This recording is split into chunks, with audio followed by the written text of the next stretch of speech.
A very good morning to all. Welcome to the TSN online classes.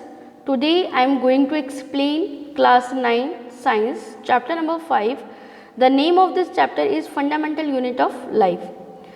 Now today topic is cell wall and the plasma membrane. Cell wall and the plasma membrane, difference in between I have already explained to you the previous part of this chapter. So here the important term is selectively permeable. What you understand by the selectively permeable? It's mean कि जो plasma membrane होती है वो केवल कुछ special substance को ही allow करती है सेल के अंदर जाने के लिए, और ये उसका बहुत ही स्पेशल कैरेक्टर होता है. तो if we are doing study about the what is the important role of the cell wall, तो सेल वॉल का जो इम्पॉर्टेंट रोल है वो ये है कि its give the strength of cell. ये सेल को स्ट्रेंथ देती है ना, उसे मजबूत बनाती है. और here if you have question that which substance अगर क्वेश्चन आपके पास में हो कि in which substance cell wall is formed, तो the answer is cellulose, hemicellulose and pectin. जो सेल वॉल होती है वो किससे बनी हुई होती है? तो यहाँ से भी आपका एक एमसीक्यू पुटअप हो रहा है कि किससे बनी हुई होती है. तो ये सेलुलोज से, हेमिसेलुलोज से और पैक्टिन से बनी हुई होती है. ठीक ऐसे ही इफ़ क्वेश्चन ये पुटअप होता है आपका कि प्लाज्मा मेम्ब्रेन जो है वो किससे बनती है, तो आंसर है lipids and protein. Lipids, protein and small number of carbohydrates. तो ये कुछ इंपॉर्टेंट क्वेश्चन यहाँ से 1 मार्क्स के एमसीक्यूज जो हैं वो पुटअप हो रहे हैं. तो वही मैंने आपको लिया है यहाँ पर कि इसके अलावा यदि आपसे पूछा जाता है कि which is flexible, cell wall और plasma membrane, then the answer is plasma membrane. जो प्लाज्मा मेम्ब्रेन है वो फ्लेक्सिबल होती है, सेल वॉल जो होती है वो फ्लेक्सिबल नहीं होती. तो आप इसका जरूर ध्यान रखें. Now the important topic is prokaryotes and the eukaryotes, different in between the prokaryotic cells and the eukaryotic cells. So what is the difference?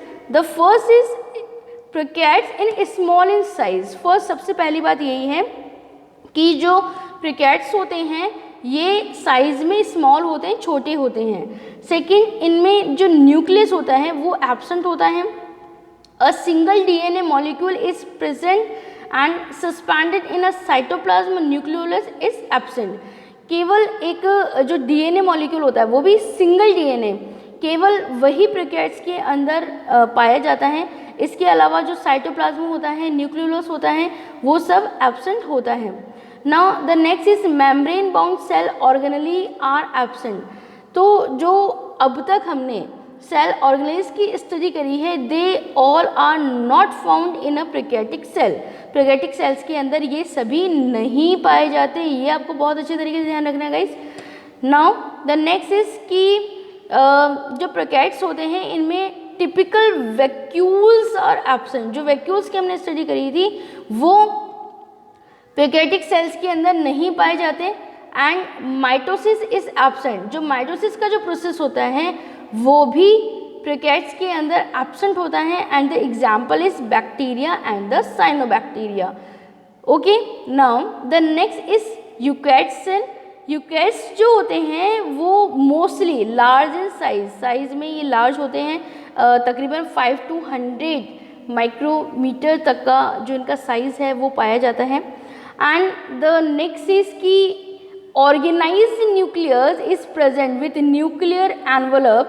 Nucleolus is present. Several DNA molecules are present. तो यदि हम eukaryotes को समझना चाहें तो typical cell की study इसके अंदर आएगी. जो यूकैरियोट्स जो होंगे वो बहुत टिपिकल्स होते हैं, उनका जो सेल फॉर्मेशन होता है वो बहुत टिपिकल होता है. इनमें न्यूक्लियर एनवलप जो होता है वो प्रेजेंट होता है, न्यूक्लियोलस प्रेजेंट होता है. न्यूक्लियर एनवलप यानी कि न्यूक्लियस की चारों तरफ बाउंड्री पाई जाती है, वो कवर होता है. न्यूक्लियोलस एंड न्यूक्लियस में जो और मटेरियल है जैसे कि न्यूक्लियोप्लाज्म है, डीएनए थ्रेड्स हैं, क्रोमोसोम्स हैं, ये सब उसमें जो पाए जाते हैं. तो उसके चारों तरफ एक मेम्ब्रेन पाई जाती है. मेम्ब्रेन बाउंड स्ट्रक्चर होता है इनमें nucleus. And several DNA molecules जो होते हैं वो इसके अंदर प्रेजेंट होते हैं.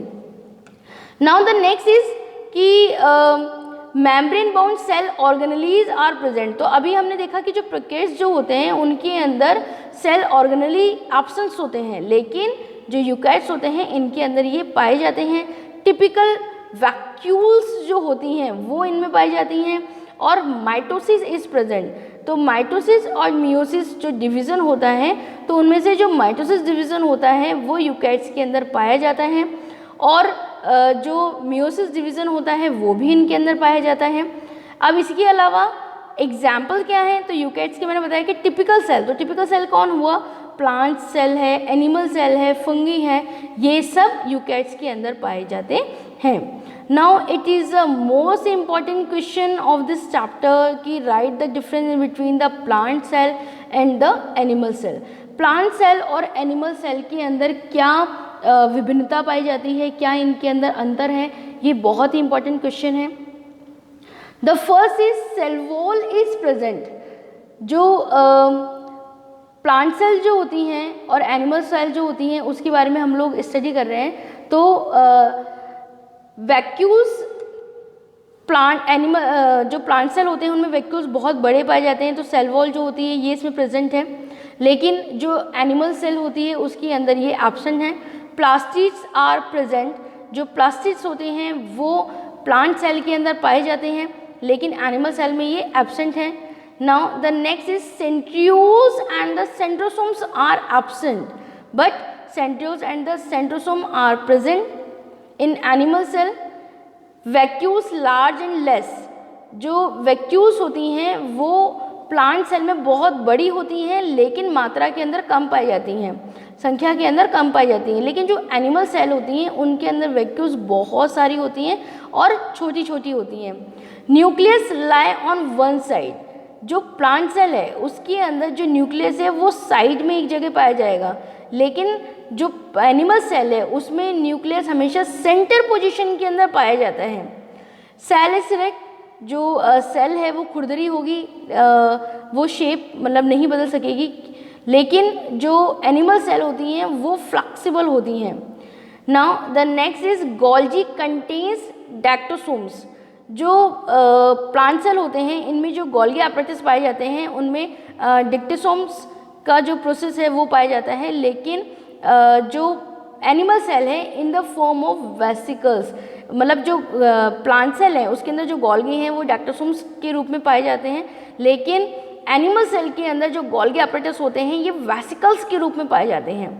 द नेक्स्ट इज कि लार्ज इन साइज। जो प्लांट सेल होती है वो बहुत बड़ी होती है comparatively to the animal cell की तुलना में ये बड़ी होती हैं, लेकिन जो एनिमल सेल होती हैं वो स्मॉलर इन साइज होती हैं। The next is starch is stored. And जो प्लांट सेल होती हैं उसके अंदर जो स्टार्च जो होता है उसे स्टोर करके रखा जाता है, लेकिन एनिमल सेल के अंदर ग्लाइकोजन स्टोर करके रखते हैं। स्टार्च स्टोर करके नहीं रखा जाता बेटे, क्या स्टोर करके रखा जाता है, ग्लाइकोजन स्टोर करके रखा जाता है। तो ये जो आपको डिफरेंस यहाँ पर बताए गए हैं इससे बहुत ही इंपॉर्टेंट क्वेश्चन पुट अप हो रहे हैं 1 मार्क्स के एंड एमसीक्यूज फॉर्म के अंदर, तो आप बहुत अच्छे तरीके से इनकी तैयारी करें। Now the next is the diagram of the plant cell and the animal cell.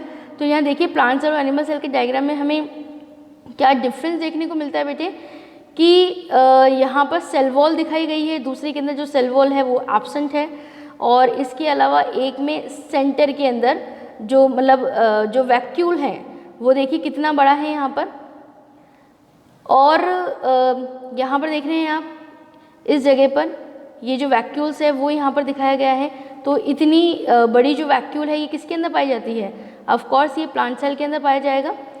इसके अलावा द नेक्स्ट इज कि यहाँ पर देखिए ये बहुत सारे हमारे पास सेल ऑर्गेनेली हैं, तो इसमें से ये जो पार्ट आपको दिखाई दे रहा है ये what is this, it is a mitochondria. तो माइटोकॉन्ड्रिया जो है वो पाया जा रहा है प्लांट सेल और एनिमल सेल दोनों के अंदर ये देखिए यहाँ पर। इसके अलावा न्यूक्लियस की पोजीशन दे हैं वो यहाँ पर बताई गई है। यहाँ पर एनिमल सेल के अंदर जो वैक्यूल्स हैं वो बहुत छोटे छोटे हैं, उनमें जो साइज़ है वो बिल्कुल छोटा है। इसके अलावा मतलब ये स्मॉल इन साइज़ है, एंड जो ग्रेना है वो यहाँ पर शो किए गए हैं आपको। इसके अलावा जो न्यूक्लियोप्लाज्म न्यूक्लियस के अंदर, तो यदि हम कहते हैं कि भाई ये न्यूक्लियस है तो इसके अंदर ये जो फिल किया गया है इट इज़ अ न्यूक्लियोप्लाज्म। और सेल के अंदर जो फ्लूइड या जो फिल रहता है उसे हम क्या कहते हैं, साइटोप्लाज्म कहते हैं। इसके अलावा यहाँ बताया गया है कि गोल्गी एपरेटस जो हैं वो शो किए गए हैं। गोल्गी एपरेटस के अलावा जो RER है यानी कि एंडोप्लाज्मिक रेटिकुलम है उसे शो किया गया है। रफ एंडोप्लाज्मिक रेटिकुलम बताया गया है, स्मूथ एंडोप्लाज्मिक रेटिकुलम जो है वो बताया गया है। और हमें ये ध्यान रखना है कि रफ एंडोप्लाज्मिक रेटिकुलम की सरफेस के ऊपर जो राइबोसोम्स होते हैं वो पाए जाते हैं। इसी तरह से जो सेंट्रियोल्स हैं वो आपको शो किए गए हैं। Nucleus, smooth endoplasmic reticulum, Golgi apparatus, lysosome आपको जो इसका नेम है वो आपको ध्यान रखना है कि it is a suicide bags of the cell के सुसाइड बैग्स कहलाते हैं ये। तो यहाँ से बहुत ही इंपॉर्टेंट क्वेश्चन जो हैं वो बेटे आपके पुटअप हो रहे हैं। आप जो MCQs हैं इनमें से जो पुटअप हो रहे हैं स्लाइड में से जो आ रहे हैं उनकी बहुत अच्छे तरीके से तैयारी कर लें। थैंक यू वेरी मच बेटे।